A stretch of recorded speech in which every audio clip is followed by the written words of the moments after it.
Hormuz में Iran जा रहे जहाज पर मिसाइल अटैक की जानकारी है। हॉर्मुज में एक और मालवाहक जहाज रोका गया। ईरान की ओर बढ़ रहे जहाज को टारगेट किया गया है। ईरानी बंदरगाह पर आने की कोशिश कर रहा था ये जहाज, रोका गया इस जहाज को। तो यानी हॉर्मुज स्ट्रेट में अभी भी हालात तनावपूर्ण बने हुए हैं और अमेरिकी सेना ने इस बीच एक कमर्शियल शिप को टारगेट किया है। अमेरिकी एयरक्राफ्ट ने इंजन रूम में मिसाइलें दागी। अटैक से पहले अमेरिकन फोर्स ने 20 से ज्यादा अलर्ट फायरिंग भी की, ये जानकारी सामने आ रही। तो ईरान ने दुनिया को फिर अपनी ताकत भी दिखाई है। 27 रज़ा फास्ट अटैक बोट नजर आई। 2 क्रूज मिसाइल लॉन्चर से लैस है ये रज़ा बोट। प्रदर्शन किया गया है तो अपनी ताकत दिखाई ईरान ने। एक बार फिर से इस तरीके की तस्वीरें, क्योंकि पहले भी ईरान की तरफ से तेहरान में इसी तरह का प्रदर्शन किया गया था। अब ये जो तस्वीर आप देख रहे हैं वो 27 रज़ा फास्ट अटैक बोट की है। इसके साथ ही ईरान ने यह भी दिखाने की कोशिश की, मैसेज देने की कोशिश कि ईरान झुकने वाला नहीं है, ईरान की भी पूरी तैयारी है। तो ईरान की बड़ी तैयारी है।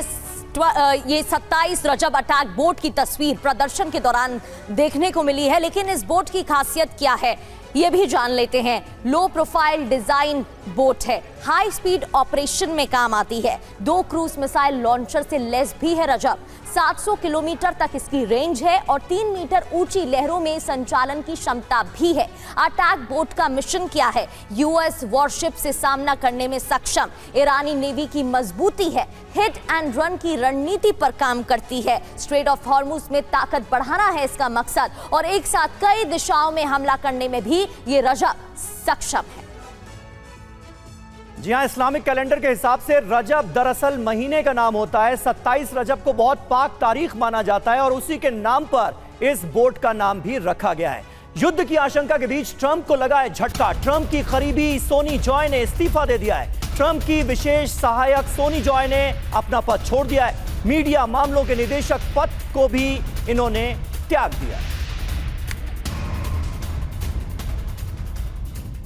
तो एक और इस्तीफे की खबर सामने आई है। ट्रंप की विशेष सहायक ने इस्तीफा दिया, मीडिया मामलों के निदेशक पद को छोड़ा है। और प्रगति, ये सिलसिला लगातार जारी है। एक लंबी फहरिस्त हम अपने दर्शकों के सामने रख सकते हैं कि किस तरह से ट्रंप के जो महत्वपूर्ण ऑफिसर्स हैं, जो बड़े बड़े पदों पर तैनात थे, उन्होंने ईरान जंग के बाद कैसे ट्रंप का साथ छोड़ा है। संदीप त्रिपाठी जी, ये क्या बता रहा है? मतलब घर में ही घिरते नजर आ रहे हैं डोनाल्ड ट्रंप, पॉपुलैरिटी रैंकिंग लगातार गिरती जा रही है, और वो लोग जिन पर पूरा भरोसा था ट्रंप को, जिनको अहम डिपार्टमेंट सौंपे गए, अहम पद दिए गए, उनको भी अब भरोसा नहीं रहा ट्रंप पर।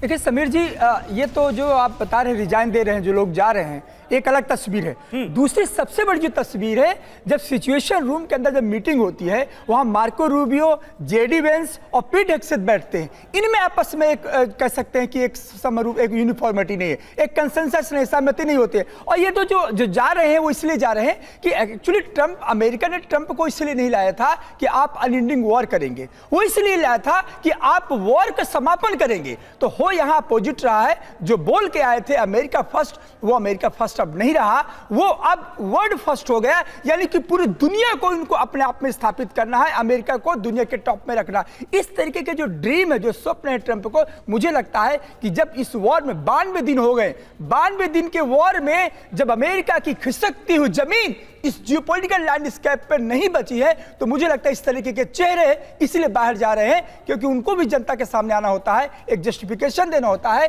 कि आपने किया क्या। आप वो अमेरिका फर्स्ट करके स्लोगन लेकर आए थे, तो क्या आप मिडिल ईस्ट में घुसने गए थे? क्या आप बर्बाद होने गए थे? क्या आप अपनी हिस्ट्री को रिपीट कर रहे थे, जिस हिस्ट्री को बदलने के लिए आप यहाँ पाए थे? तो मुझे लगता है यही कारण हो सकते हैं। बिल्कुल। और डोनाल्ड ट्रंप के बाद जो सबसे बड़ा चेहरा है उपराष्ट्रपति जेडी वेंस, वो भी ऐसा लगता है कि बचते बचाते चलते हैं और ये दिखाने की कोशिश करते हैं कि नहीं, डोनाल्ड ट्रंप ये जो कुछ कर रहे हैं उसमें उनका साथ नहीं है, वो अलग है, उनका रुख, उनका मानना तमाम मुद्दों पर अलग है, उनकी सोच अलग है। ये दिखाने की कोशिश तो उनकी तरफ से भी होती है।